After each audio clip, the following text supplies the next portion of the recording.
The 1 Year Bible, the Living Bible Paraphrased, August 16th. Nehemiah chapter 11, verse 1 through chapter 12, verse 26. The Israeli officials were living in Jerusalem, the holy city, at this time, but now a tenth of the people from the other cities and towns of Judah and Benjamin were selected by lot to live there too. Some who moved to Jerusalem at this time were volunteers, and they were highly honored. Following is a list of the names of the provincial officials who came to Jerusalem, though most of the leaders, the priests, the Levites, the temple assistants, and the descendants of Solomon's servants, continued to live in their own homes in the various cities of Judah. Leaders from the tribe of Judah: Athaliah, son of Uzziah, son of Zechariah, son of Amariah, son of Shephatiah, son of Mehalaliel, a descendant of Perez. Maaseiah, son of Barak, son of Kolhazah,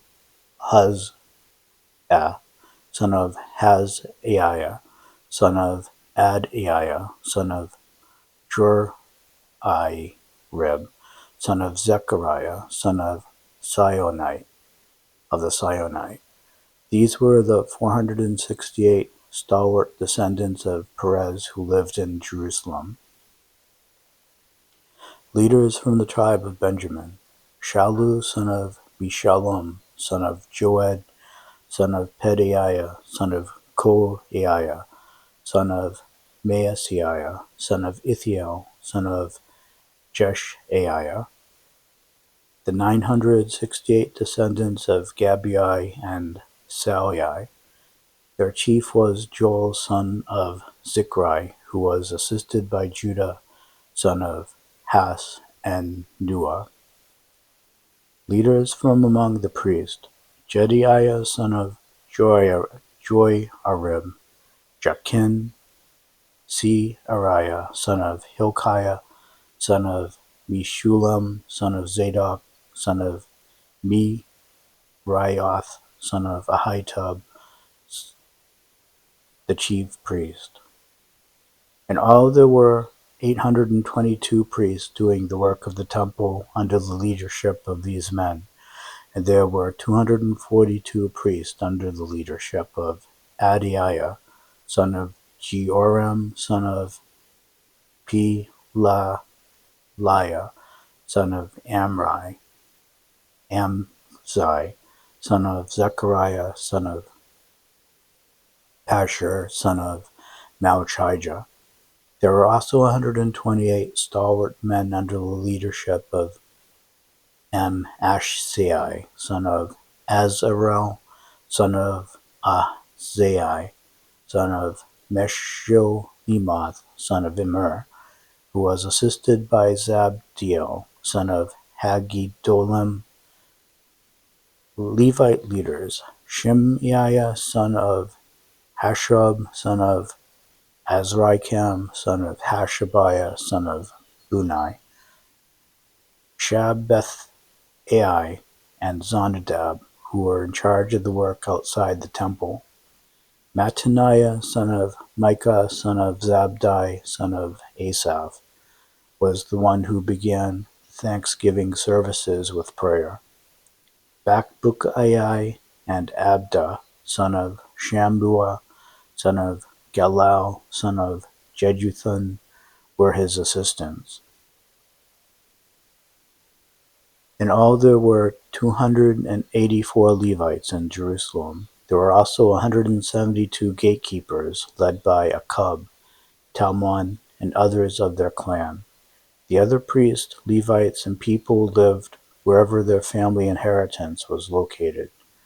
However, the temple workers, whose leaders were Ziha and Gishpa, all lived in Ophel.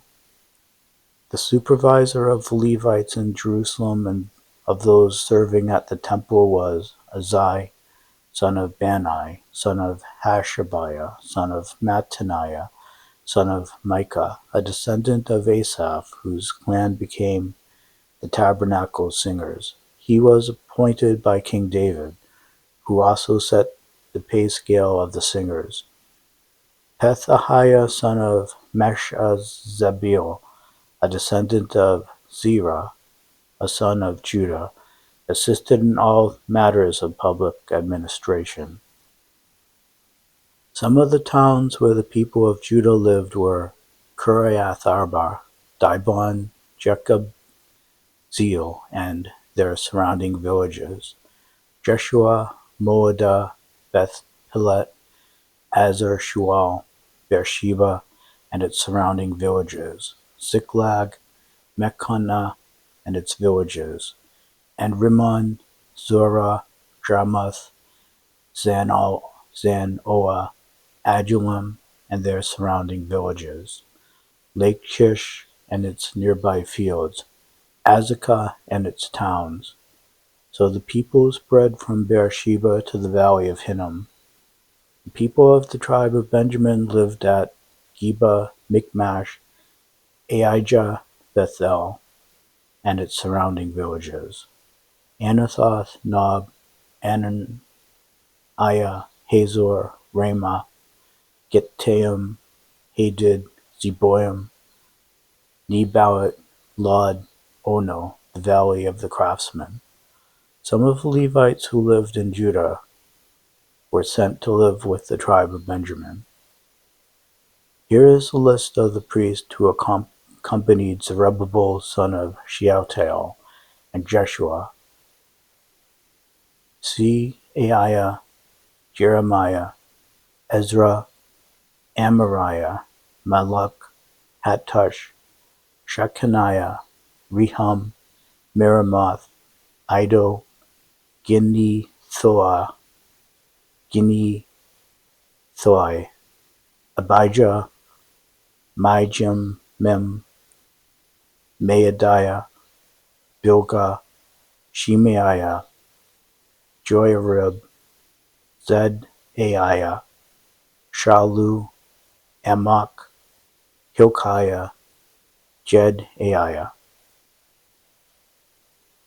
The Levites who went with them were Jeshua, Binnui, Kadmiel, Sherebiah, Judah, Mattaniah, who was the one in charge of the Thanksgiving service.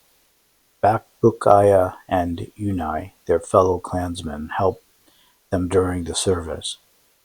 Jeshua was the father of Joachim. Joachim was the father of Eliashib.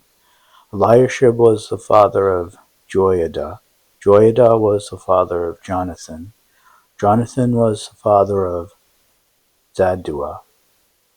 The following were the clan leaders of the priests who served under the high priest Joachim: Merariah, leader of the Seraiah clan; Hananiah, leader of the Jeremiah clan; Meshullam, leader of the Ezra clan; Jehohanan,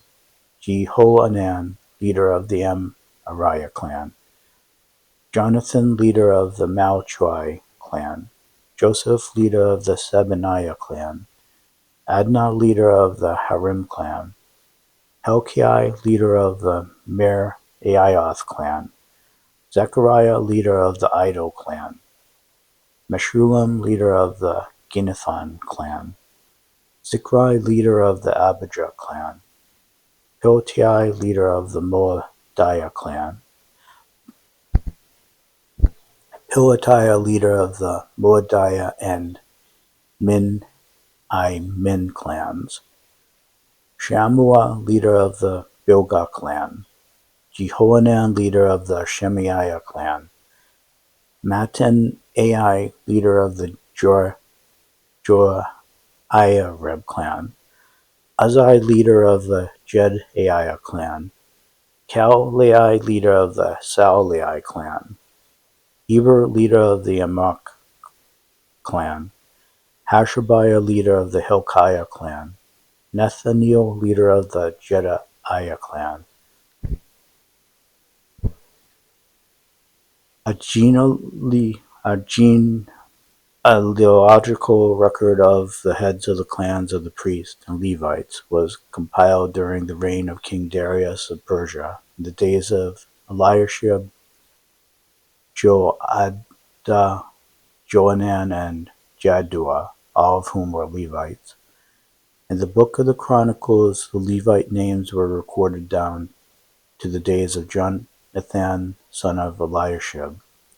These were the chiefs of the Levites at that time: Hashabiah, Sherebiah, and Jeshua, son of Kadmiel. Their fellow clansmen helped them during the ceremonies of praise and thanksgiving, just as commanded by David the man of God.